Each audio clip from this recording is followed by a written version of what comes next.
Hello, people of Gotham. This is the Riddler speaking. I've been waiting for this day for a very long time. People of Gotham, your mayor is dead. Today, on Halloween, we have our 12th correct guess.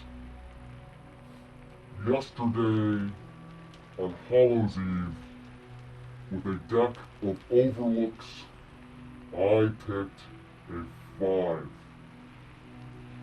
And this morning, from his jar of numbers, Mr. David Lynch pulled a 5. This has been the longest drought we've encountered in picking numbers. From October 2nd to October 30th, we had 0 correct guesses. But of course, it will all accumulate on Halloween. I was worried when we continued to incorrectly guess and incorrectly guess. But of course, David gives us Halloween. Of course he does.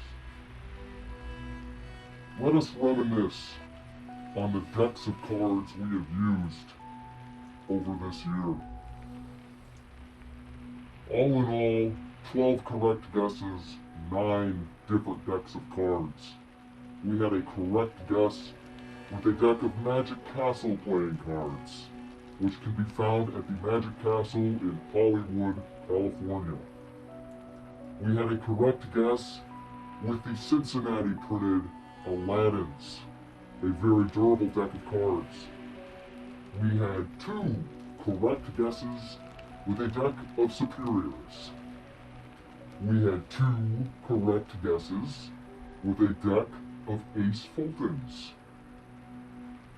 We had a correct guess with a deck of Maidens, a beautiful back design.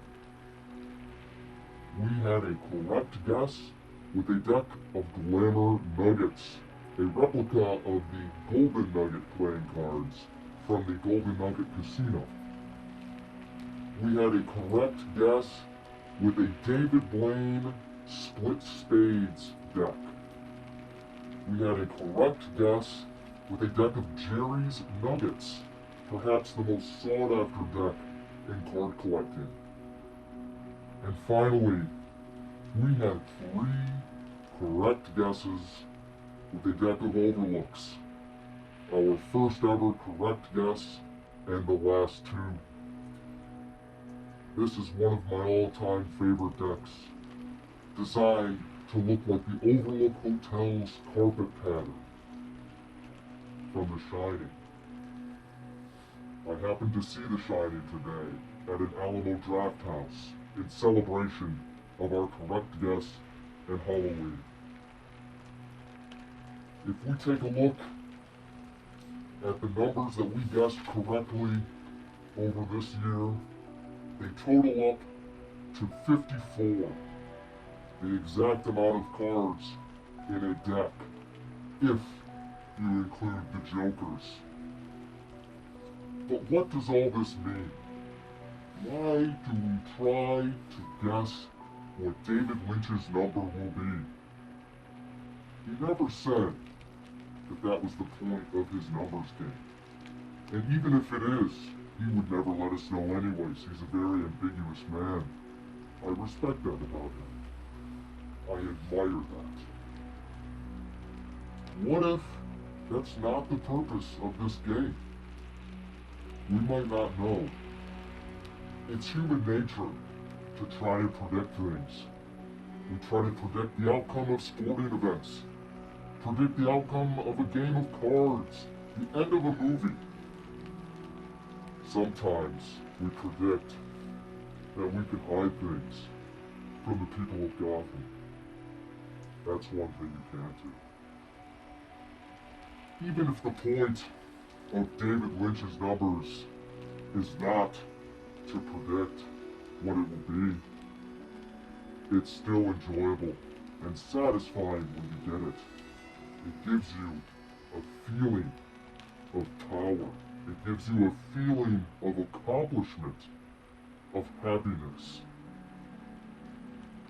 That is seldom come by in Gotham these days. I'm going to need to lie low for a little bit. Killing our mayor is going to put a lot of heat on me. But trust me, we are not done. No. This is just the first piece of the puzzle. This is the first moment of unmasking. But there are many left to go.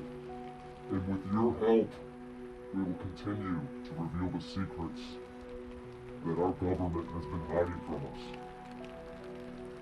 People of Gotham, this is where you come in. I'm gonna need you to continue to guess numbers. We need to continue to rack them up.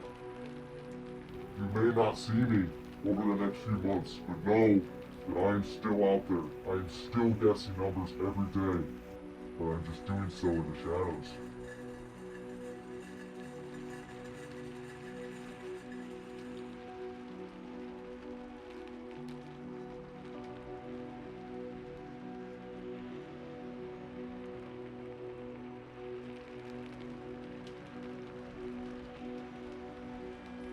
People of Gotham, this has been a fun ride. It's going to get a little difficult going forward. But trust me, I am not done, and I will be back to check in on you guys and our plan. Thank you. Goodbye.